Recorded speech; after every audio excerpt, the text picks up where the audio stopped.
I am officially all the way out of cheese. There is not a speck of it in my house, which is a first world problem, but still feels a little bit like an emergency. But I'm not about to run out to the store to buy cheese when I can make it at home. So this is the perfect opportunity for me to experiment with a new recipe and get to try out my new to me cheese press for the first time. I'm going to be making yesterday's style cheese, which is a fun fresh cheese recipe from Tracy Johnson. I'll put her recipe in the description if you want to check that out. I've got an actual cheese press to play with for the first time. Up to this point, I have made Caciocavallo and Scamorza style cheeses that require no press, or I've just really jimmy rigged pressing setups for cheeses that it's not really as important, like fresh cheese curds, things like that. So I'm excited to try a new recipe and get to play with my press. I am ready for cheese making season. I cannot wait for my sheep to lamb and be able to really get into some more cheese making experiments. But on to the good stuff. Let's start making some yesterday's cheese so that tomorrow we have cheese again. Ingredients wise, it does not take that much to make cheese, especially if you get into natural cultures and all of that, which I hope to be covering more in depth down the road. Today, we're gonna be using a freeze-dried store-bought culture. You absolutely need some rennet, which is pretty easy to come by either online or sometimes even at specialty health food stores. My local co-op carries this, which is great.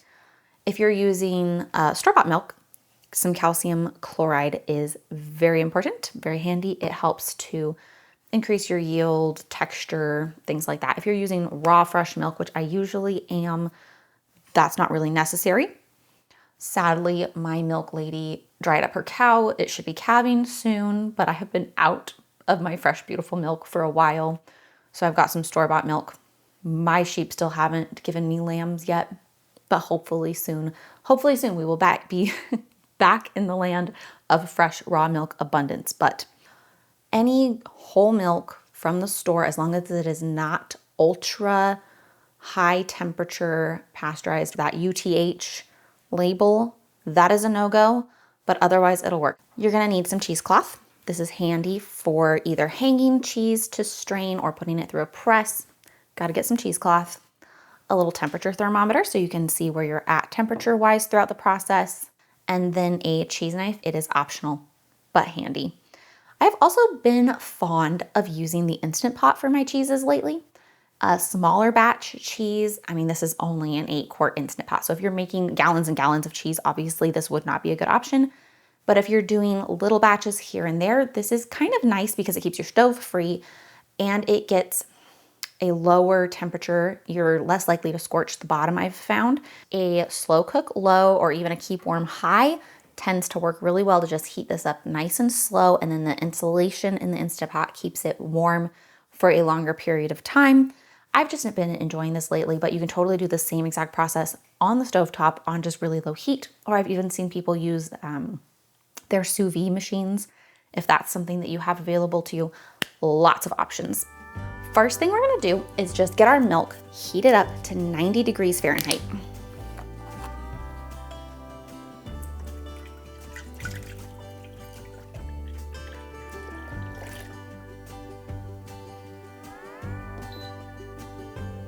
So I'll see you guys again in a little bit.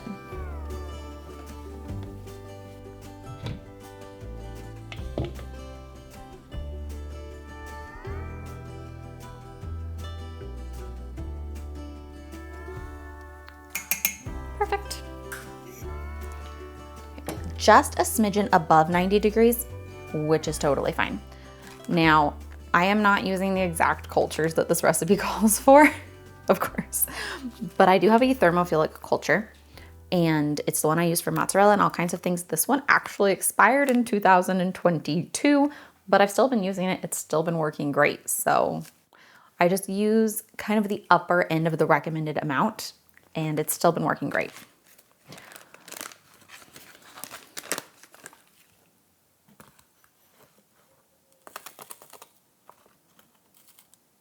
So we're gonna do about 1/4 teaspoon of this, or you could also use a homemade culture. When I have fresh milk, I've been experimenting with Clabber and kefir cultures, and I really enjoy that as well.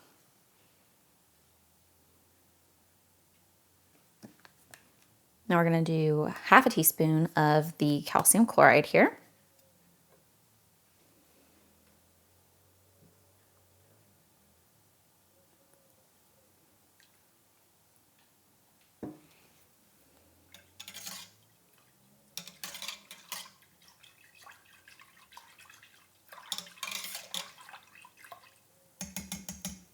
And this recipe actually has us doing 0 ripening time, none at all.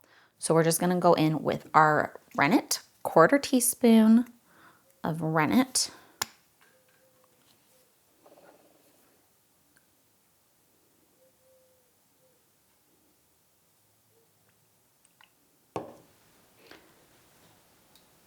Now, a lot of recipes have you dilute your rennet in water, and I don't really do that anymore. I've read a few books and watched a few podcasts and things like that where people have been talking about how on a home scale, when you're working with only a few gallons of milk, that really isn't necessary and can often be more of a cause of contamination than it's really worth. So it's something that I've kind of stopped doing. I don't really dilute my rennet anymore, and it seems to be working just fine. So we're gonna set the timer for about an hour. Let this just sit, stay cozy, set the curd, do the culturing all at the same time, and then we'll be back to cut the curd and move on to the next step. Okay, we're back and we're just gonna be checking for a clean break, which means when we cut into this, it should kind of split apart pretty easy. Yep, just like that. That's a nice clean break. If it's too mushy, you just let it sit a little bit longer. This looks pretty good. We're gonna go ahead and cut it into 1-inch cubes, and then we're gonna let it sit for another 90 minutes.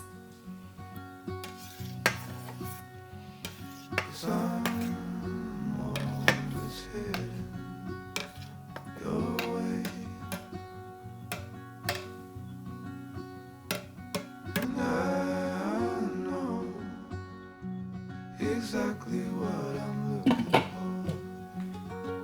All right, this is what it's looking like after it's set for about 90 minutes. Our curds and whey are fairly separated at this point. So now we're just gonna pop the Instant Pot back on, and we're gonna bring this temperature up to about 130 degrees slowly and stirring occasionally.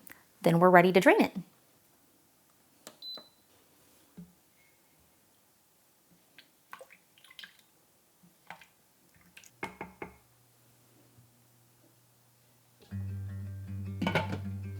Okay, we're back. I've got my cheesecloth all clean and damp. It's got a little bit of vinegar on it. This is a stain. It's sterile, I promise.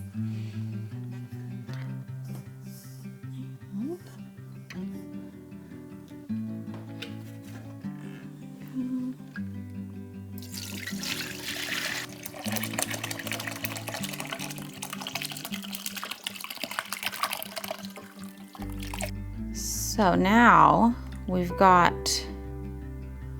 curds that are kind of firm, not super, but like much firmer. And we're gonna let them drain for a little bit here until we get most of the whey off. Then we'll scoop them all together in this cheesecloth and get it all transferred into the cheese press.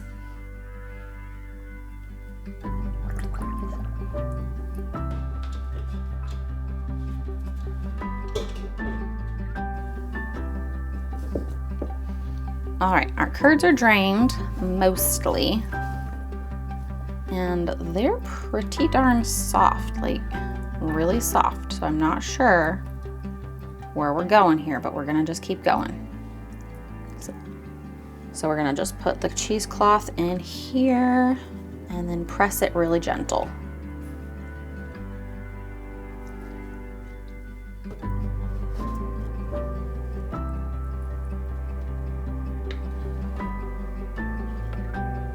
And don't forget to catch the whey.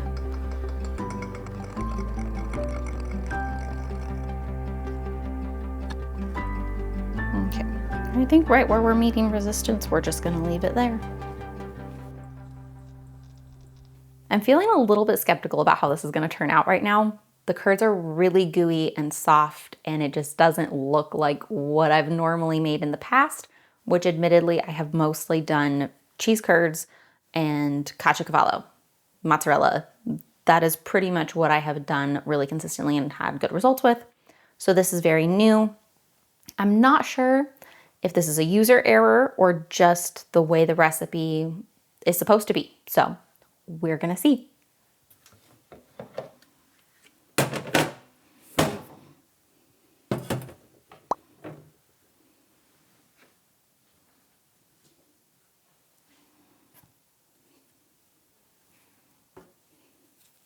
Still not very optimistic about this. Oh. Yeah, I don't know. This is just really gooey. But over here, it's kind of setting up a little bit. Do I keep pressing it and see if it works? Or do I call it and just put this in a bowl and mush it up and use it like ricotta?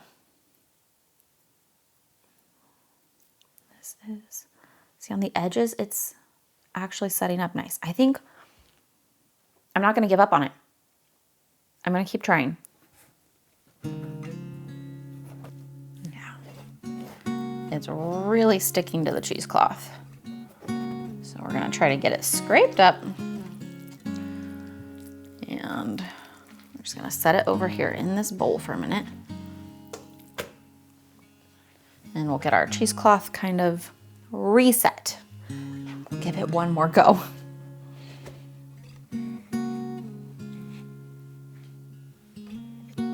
We might even just try a whole new cheesecloth. We're gonna get a fresh one and we're just gonna start from scratch. We're gonna dip it in a little bit of whey to hopefully help prevent the sticking.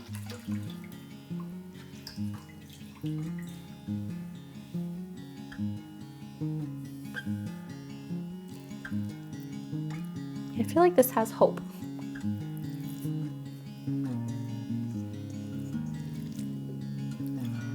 So we're gonna press it and wait for a few hours and we'll see what happens.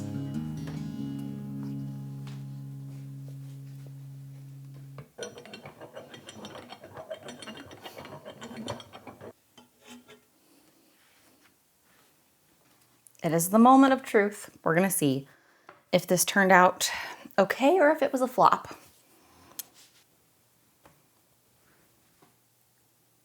Guys, this might have worked. Oh! I was really nervous for a minute there yesterday because the curd was so soft and mushy and just like nothing I had personally experienced before. But this pressed into, it looks like cheese. So we're gonna move on to the brining step. So this is a salt brine that I've been using for several months. It's just very, very, very salty, clean water. You don't wanna use chlorinated water. So use filtered water. A bottle of distilled water is fine, just not chlorinated water. With all of the home food preservation things, we don't want chlorinated water. And you just add salt until the salt is not dissolving anymore. And you keep this refreshed by continually adding new salt. So before we get our cheese added in here, I'm just gonna add a little bit more salt.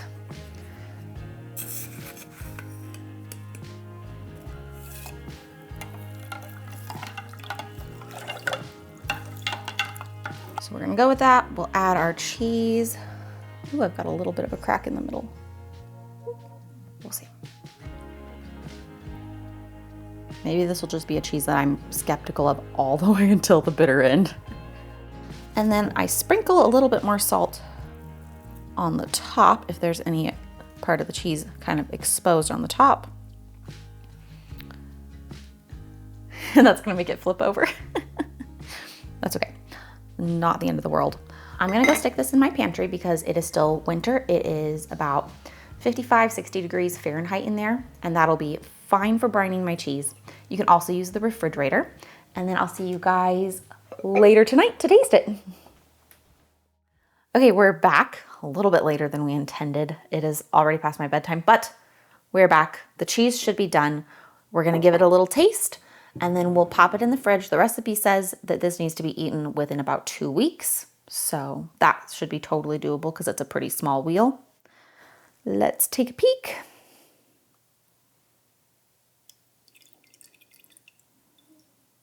It looks like cheese. It's actually pretty firm. It's firmed up nice. So I suppose all that's left to do now is give it a little taste and see if it's edible.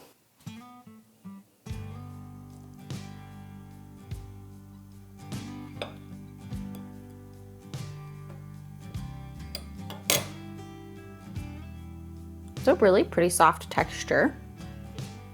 Not like spreadable, but very soft. Yeah, it's pretty rich, a little bit salty, very soft. I don't think it's my favorite cheese in the whole world.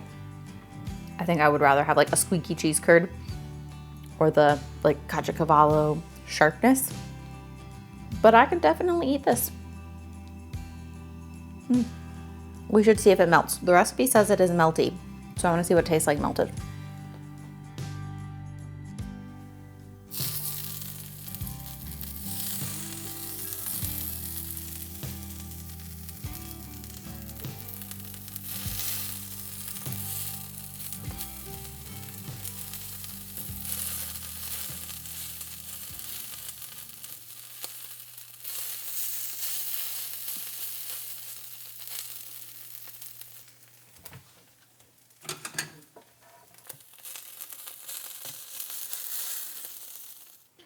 So it does kind of melt, but it reminds me more of like paneer or how cheese curds melt, where it's not like a stretchy melt. It's definitely more of like a fried.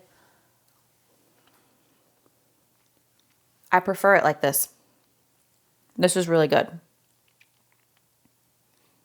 Yeah, this brings out the flavor, and for some reason, not surprisingly, I love fried cheese curds.